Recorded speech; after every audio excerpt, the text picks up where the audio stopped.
Good evening, ladies and gents. I hope this video finds you well. I thought I'd do a very quick video running through the kind of basics of FMOD Studio, which is the piece of software you are currently looking at now. This video being recorded on Monday, the 31st October 2022. Our current version is 2.02.07, and this is basically the window which you will see when you first come to launch FMOD Studio. So what is FMOD Studio? FMOD Studio is a piece of middleware.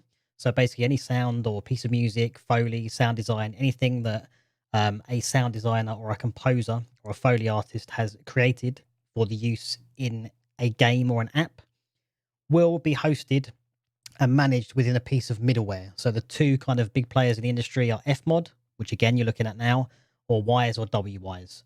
Both kind of do the same thing, just work in sort of different ways. FMOD's kind of got a bit of a Ableton looking kind of HUD to it, although it does function very differently. It does have kind of DAW capabilities. You know, you can add filters, you can add some effects, you can add EQ, you can add automation, but it is not a DAW. You can't record into it. You can't do any MIDI in it. You cannot use any third-party plugins such as Waves or Spitfire Audio, Contact, Native Instruments, any of that sort of stuff. It's not going to work. So a lot of the kind of legwork, so to speak, in terms of the assets that you've created are very much going to have been done in Logic, Pro Tools, Ableton, Cubase, etc., etc., etc. So let's just jump into this piece of software and try and see how it kind of manages assets, how you need to save your work, and what the various windows are called, and just some of the functionality around the software. So really, in my mind, all audio or all kind of creative projects that you require a computer to use, you need to be up on your file management. You need to be aware of file management. And FMOD is very much that case. You can't really use this software without having an understanding of how it saves your work.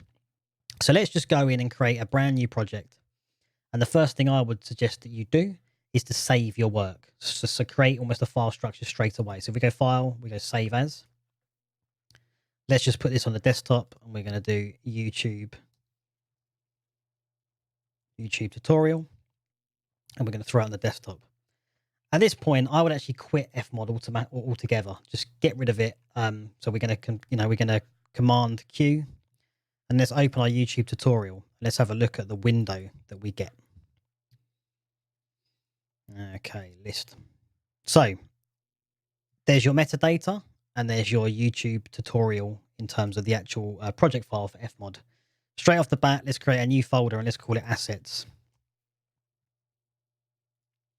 Now within Assets, you kind of almost want to create a bunch of different folders that are going to be intrinsic to the areas that you're creating. So you may well have, say, character. And within character, you may have footsteps. Or you might have music.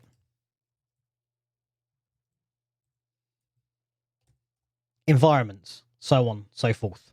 So let's just, if we go back now and we open FMOD, we open our YouTube tutorial session. If you go up to Window and you go to Audio Bin, or it is Command and 3, there is currently nothing living in this window. Now that's because there's no audio files that are attached to this assets folder. So you need to put some in. So let's go back into our music folder, say, and let's try and get some demo assets in there. So let's just copy these across and let's throw these in. These are some assets I was looking at today. Now, if we jump back into FMOD, my window's going to be hiding down here somewhere. Let's do our Command 3 again. You'll notice that you've now got music files here that are unassigned. Again, you can go to Assets and you can see these listed in this window here and then drag them in accordingly. But I like to keep it contextualized within this audio bin window. So the first thing I'd say about this is this is a piece of music, very basic. That's kind of intended for like a level 1, just getting started with the game type music. You know, maybe even from menu into game. And the first thing you've got to try and look at is how you're going to organize your file names. So I'd stay away from any kind of capital letters, and I'd stay away from kind of backslashes, forward slashes. Underscores are okay, but right here, to me, this makes perfect sense. It's 106 BPM. It's in a 4/4 time signature. It's music for level 1, O1, and then you've got bleep A, bleep C, a drone loop, and some kind of pads that are made up of chords. So this could be endless. You could have all your different sound design assets, all your different music assets within this folder, which you then build within FMOD. So let's discuss what these different areas are called. Let's close this for a second. So we call this on the left-hand side our event browser, because everything within FMOD Studio is an event which has been created and crafted to serve a particular in-game or in-app function. So we call this window the event browser. We call this window here the event editor. So you might previously in a DAW call this a sequencer window. It is not a sequencer window. This is what we call the deck. And as we continue to build our track, this is where you'll see almost like a linear left to right signal path and all your automation curves, your kind of 3D panning and things like that will all exist within this section here. Then your right hand side, you've got your 3D preview in this kind of overview window, but this also serves for where you'll see your parameters, which are basically elements you create to tell FMOD what you want it to do.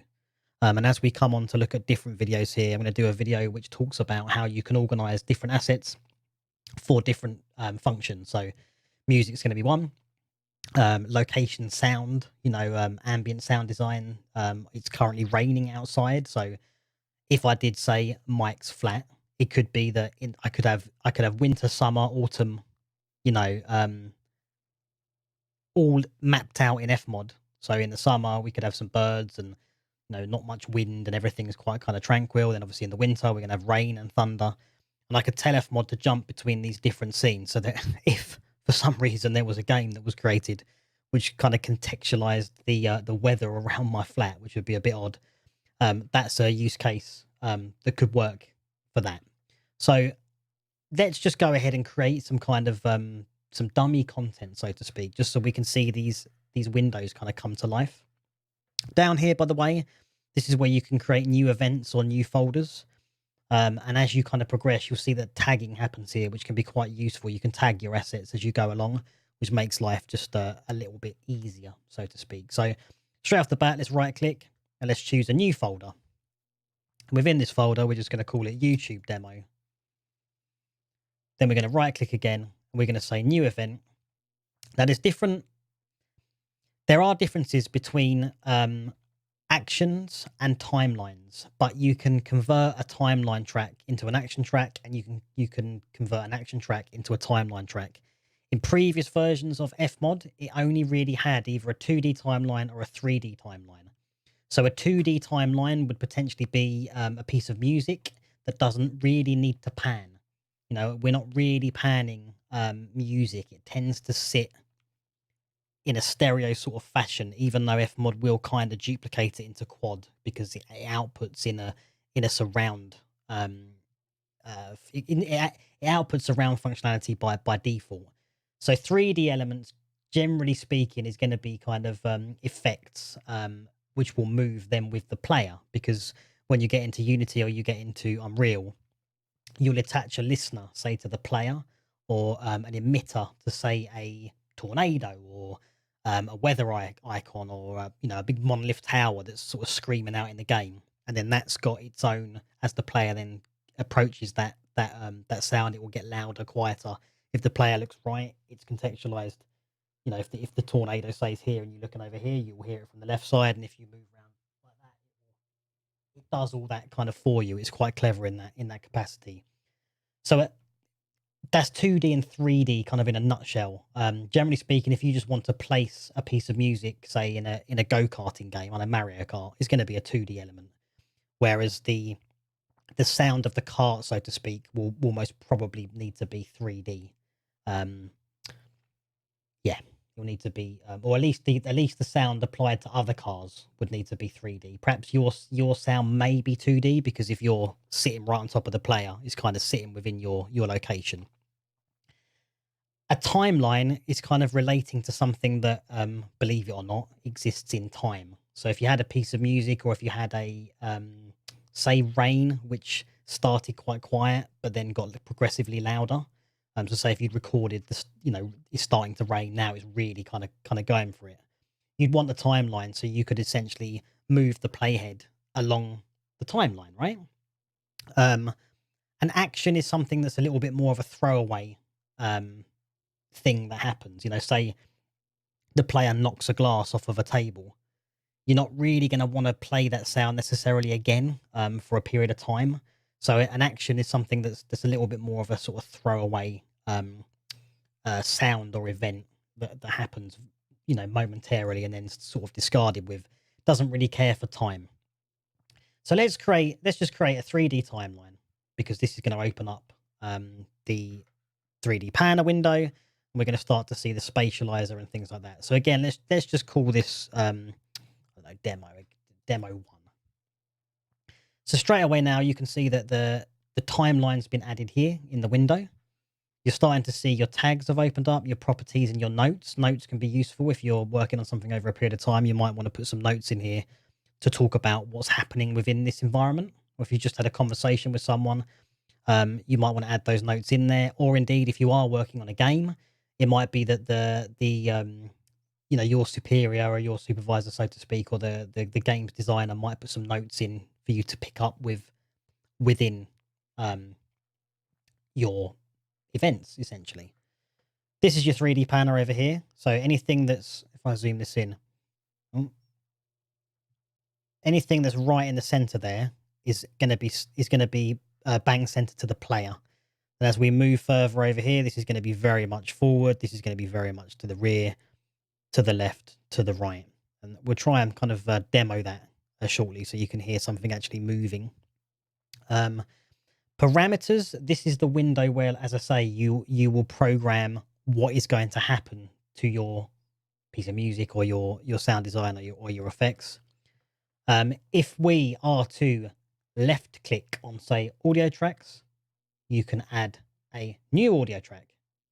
If you're to left click on this pot, which is volume, you can add automation. And automation works very much as we would normally expect it to. You can drag this bar down, and as you click at different points, you can then start to kind of draw your automation, so to speak, and with curves in the middle as well. So that's your kind of automation side of things. You can add modulation. So if you wanted to add, say, an LFO, now you've got this LFO, which has appeared after your volume automation. And you can change that between a different oscillator. You can, of course, change the rate and how that reacts to the piece of software. So that's just some of the modulation you can do. All our normal commands, such as Command and Z, should get rid of that information we just did. Command C, copy, Command V, paste, all these kind of key commands do work. And I believe if you, same old thing, if you go through the menu items here, so for instance, Command P adds a parameter, Command T adds a new audio track, etc., etc. And even it's a good thing to study this, to jump through your different windows. Command 3 to open your audio bin. That part there that says unassigned, this is how we assign it to a bank, which is all about it talking to Unity or Unreal. So don't worry too much about that window for now. Let's bring up our window and let's just go to our audio bin.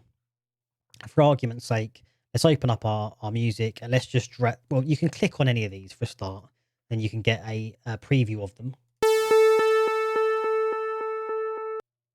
Another beep.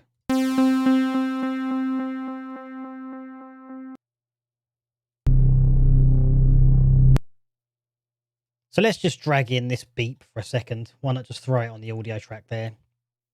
So now it's acting pretty much like a door, right? You can see it's moving along the bottom of the line here.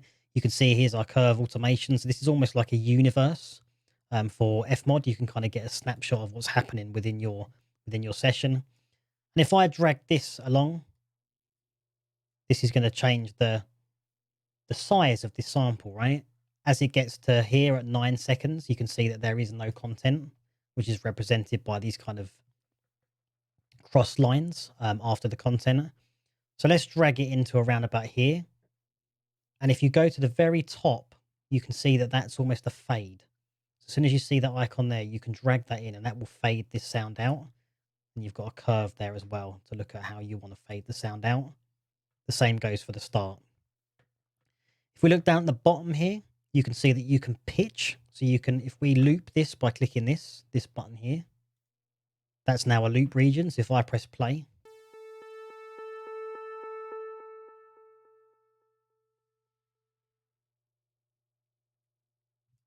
it's not looping, but I'll tell you why in a second. Let's just get a bit more volume out of this.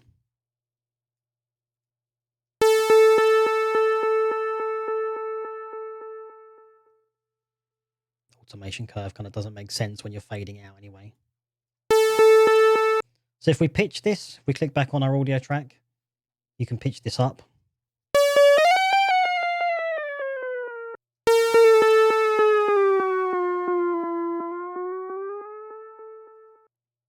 That can pitch on the fly. Of course, anything you right click here, you can add automation to that. So if we click add automation, you've now got your pitch here.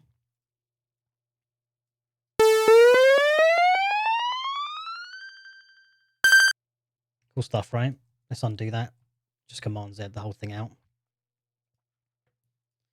So the reason that that wasn't looping, even though I've told it to loop, that's more about if I drag this out. You see it's going to loop again, it's going to loop again, it's going to loop again.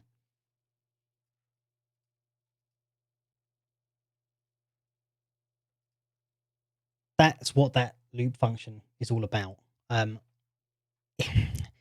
Obviously, this sound isn't really designed to loop. You know, if you had a drone, you could perhaps loop that. But really, with something like this, if I was going to loop it, I'd be wanting to split this if I could. Maybe take that out, and then still not gonna do it. Maybe if I copy it, Command C, Command V.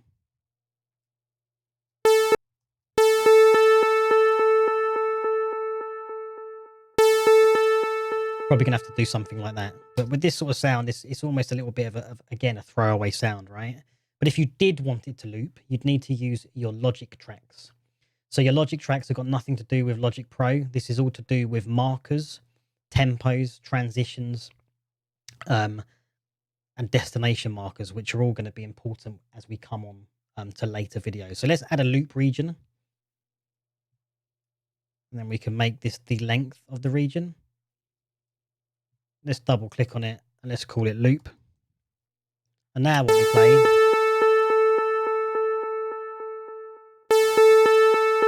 that will just loop forever and ever and ever. Amen. So your Logic tracks, you could also add, say, let's add a tempo marker. By clicking and dragging above or below, you can make this as big as you like in terms of you can have lots of different information happening here. So like I said before, let's go Command and 3 again into music. If I was to build this music track up, it would be 106 BPM in 4/4. So we double click in here, 106, and we'll keep it 4/4. So that's useful for you to know what's happening with your music. In terms of the panning, let's try and play around with this. Now I've got this looping, in this loop happening. Let's see what we can do with it.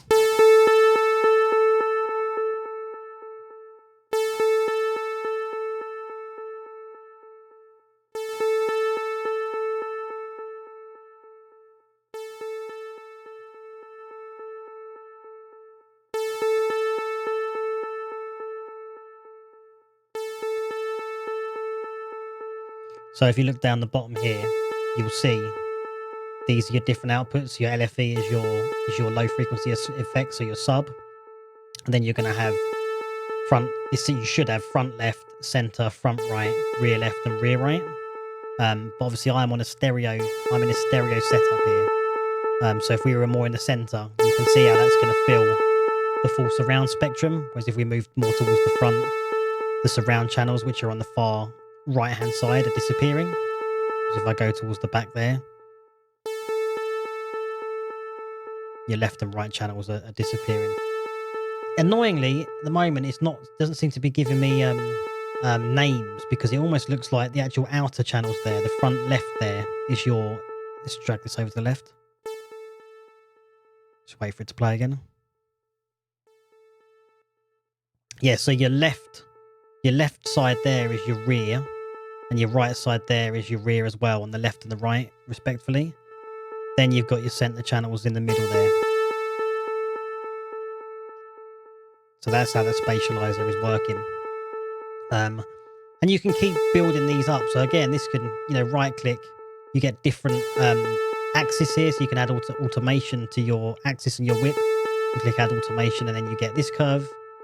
Again, we can move this so that it moves in different ways. See that panner moving? So any kind of option you want to kind of mess around with, you can right click in here. Oh, I've just managed to completely quit FMOD there. That is, no, I didn't. It crashed on me. Look at that. FMOD Studio crashed. You're in the middle of a demonstration. It really has crashed. Let's see if I can restore it. It seems to be pretty good at restoring if it does crash. Let's have a look where we are. Yeah, it's remembered most of my stuff, which is good. So that is almost the, if we did want to do parameters here, you could set them up in create, and then you could add parameters, and then there are various different ways of kind of getting through or programming how you want your parameters to work.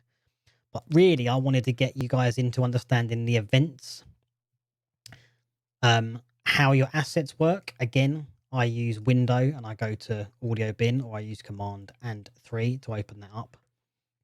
And start playing around with this. See what you can do in terms of, can you automate, say, let's bring up your direction here, not your min max.